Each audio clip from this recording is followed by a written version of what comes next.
bonjour à toutes et à tous. On démarre ce nouveau JT de la mi-journée et on démarre donc avec la hausse des prix des carburants, des mouvements financiers qui impactent directement vos portefeuilles, mais aussi ceux de certains professionnels. En témoigne la colère des employés des travaux agricoles, forestiers et ruraux.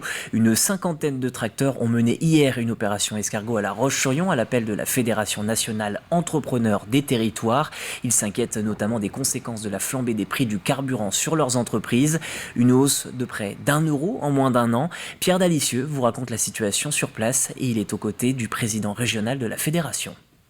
Ceci n'est pas une manifestation d'agriculteurs derrière moi, mais une manifestation d'entreprises de travaux agricoles, travaux ruraux et forestiers, des entreprises qui interviennent chez des agriculteurs, des communes ou bien des entreprises privées. Je suis avec le représentant régional, bonjour. Aujourd'hui, il y a un problème, c'est que le prix du carburant s'est envolé. Oui, bonjour. Le prix du carburant s'est envolé. On arrive à acheter du carburant sur l'année 2021 aux alentours de 50 à 60 centimes du litre. Aujourd'hui, on est passé à plus de 2 €, 2,10 € du litre. Donc ça fait une majoration très forte comme charge de carburant pour nos entreprises. Par exemple, sur un mois, on peut dire que ça a plus que doublé vos charges de carburant. Effectivement, on achète le carburant souvent par semi-remorque complète. On est sur un prix de semis de carburant qui avoisinait les tours de 25 000 € la semi-remorque. Actuellement, on est monté jusqu'à plus de 65 000 € la semi-remorque. Donc ça fait plus de 2 à 300% le prix de carburant. Est-ce que ça va poser de graves problèmes pour les entreprises ? Ce sont des entreprises aujourd'hui qui ne sont plus viables. On va être obligé de répercuter nos prix sur le prix de nos prestations. Ça va faire des majorations de plus de 30 à 35% de nos prestations, ce qui va être difficile à absorber pour nos clients. Et accessoirement, le client final par son alimentation. Oui. Qu'est-ce que vous demandez aujourd'hui ? Un prix fixe au litre ? On espère avoir un prix plafond de 80 centimes du litre pour éviter d'avoir des charges qui soient trop élevées rapidement, quoi.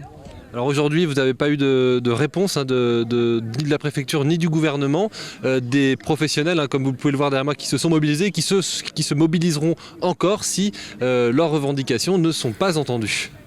Et attention, notez que le GNR est strictement interdit aux automobilistes.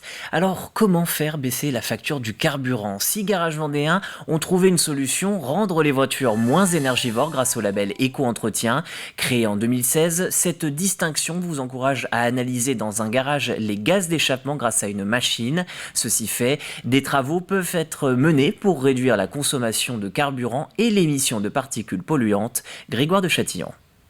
Donc la première phase, ça va être de diagnostiquer l'état de santé du véhicule grâce à l'analyse Saint-Gaz. Le diagnostic dure 3 minutes pour connaître le bilan de santé de votre véhicule. 3 minutes pour analyser les gaz d'échappement à l'aide d'une sonde positionnée à la sortie du pot. Techniquement, on réalise, la prise de sang du véhicule. Parce qu'un véhicule, c'est un moteur thermique. Un moteur thermique, ça émet des gaz d'échappement. Et c'est grâce à l'émission des gaz d'échappement qu'on va aller plus loin que le diagnostic habituel électronique, qui va venir en complémentarité, pour déterminer l'état de santé du véhicule. C'est comme vous, quand vous allez chez le médecin, on vous fait une prise de sang, et grâce à ça, on connaît votre état de santé bien plus précisément que par la prise de tension. Un logiciel va alors déterminer l'état de 6 organes vitaux de votre véhicule par un système de voyants vert, orange et rouge. Vert, super, tout va bien. Orange, attention, prévention, on peut peut-être nettoyer. Rouge, là, on va s'orienter vers un changement de pièce, une réparation un peu plus dure, mais avec pour objectif toujours d'être dans la prévention. Un véhicule entretenu, c'est un véhicule qui consomme moins de carburant, qui dépense moins et qui, cerise sur le gâteau, pollue moins. Jusqu'à 10% de pollution en moins, 10% également de consommation en moins pour votre véhicule avec ce service.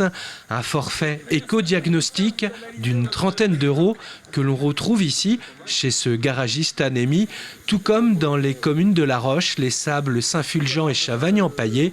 Le label Éco-Entretien, une solution écologique qui ne demande qu'à se développer. Allez, un mot de solidarité à présent dans ce journal et ça se passe du côté des Sables d'Olonne. 3 étudiantes du BTS support à l'action managériale du lycée Savary de Mauléon ont organisé une collecte solidaire. Au total, Julie Petit, Justine Milsan et Amélie Blanc ont récolté 140 livres, 80 jouets, 20 sacs de prêt-à-porter, mais aussi 2 vélos, le tout reversé à l'association Emmaüs de Véret. L'association Emmaüs, elle était déjà venue présenter son association auprès des élèves de STMG en octobre dernier. Et en fait, ils étaient venus parler de l'économie sociale et solidaire et de leur association. Et donc on avait envie en fait de les accompagner dans leurs actions en organisant une collecte solidaire afin de collecter des dons qui serviront à la suite à financer leurs actions. Nous en tout cas on a fait ça pour en fait fédérer tous les membres du lycée par rapport à une action en fait solidaire, la solidarité, et aussi par rapport au développement durable. Donc encourager à donner une seconde vie aux objets et à moins consommer. Et puis toujours au Sables d'Olonne, cap au large, une liaison maritime va prochainement rallier les Sables d'Olonne à l'île de Ré en 1h30. C'est le projet de Kevin Quentin, armateur du navire Le Petit Nassien. Il devrait ouvrir cette liaison maritime jusqu'à Saint-Martin-de-Ré d'ici à début avril. Un projet soutenu par la ville, destiné aussi bien aux touristes qu'aux Sablais. Moi je suis issu d'une famille de pêcheurs et donc du coup j'ai toujours fait un métier avec la mer. J'ai toujours été attiré par la mer et donc ayant un handicap, faire la pêche est compliqué. Donc je me suis dit on va faire dans le passager. Au jour d'aujourd'hui je travaille aux navettes maritimes des Sables d'Olonne. Et donc j'avais envie de lancer un projet personnel. Et du coup je me suis dit pourquoi pas faire cette liaison les Sables Saint-Martin. Moi j'ai vu que ça manquait aux Sables d'Olonne. J'ai vu il manque quelque chose même pour les événements de course, la privatisation. Il n'y a pas en fait, je me suis dit, mince, pour la ville, vu qu'il y a quand même un dynamisme au Sables d'Olonne, je me suis dit, on va essayer de lancer quelque chose. On va pouvoir travailler en commun, en partenariat avec l'île de Ré pour développer une offre touristique nouvelle. Les Sablais aiment l'île de Ré et nous, notre pari, c'est que l'île de Ré va aimer aussi les Sables d'Olonne. Donc Kevin Quentin va pouvoir développer cette offre-là et nous, on va l'accompagner, on va le soutenir, on va faire connaître cette offre nouvelle parce que finalement, par bateau des Sables d'Olonne, ce sera plus rapide d'aller à Saint-Martin-de-Ré que d'y aller en voiture et surtout l'été, beaucoup plus rapide.